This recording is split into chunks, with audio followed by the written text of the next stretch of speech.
இன்று அநேக நேரங்களில் நாம் அநேக சூழ்நிலையூடாய் கடந்து வரும்பொழுது அநேக நேரங்களில் மனுஷ இயல்பு நம்ம சிந்திக்க வைக்கிறது என்ன தெரியுங்களா?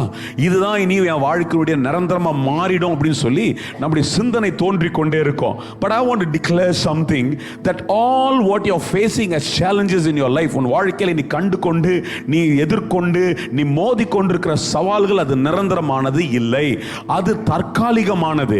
ஆனால் நிரந்தரம் என்ன தெரியுமா?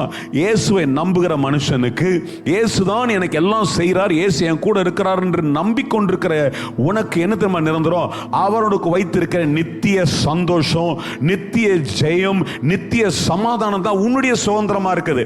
அநேக நேரங்களில் உன் பிரச்சனைகள், உன்னுடைய சோர்வு, உன்னுடைய வியாதிகள், உன்னுடைய கலக்கங்கள் உனக்கு நேராக மோதி மோதி மோதி எதை பெற்றுக்கொள்ள வேண்டுமோ அதை பெற்றுக்கொள்ள முடியாதபடிக்கு தடுப்பா இருக்கிற பட்சத்தில் தான் நாம விடுச்சு அந்த சூழ்நிலை நடுவில் எழுந்து சொல்லணும், இது அநித்தியமானது, இது நிரந்தரமானது அல்ல.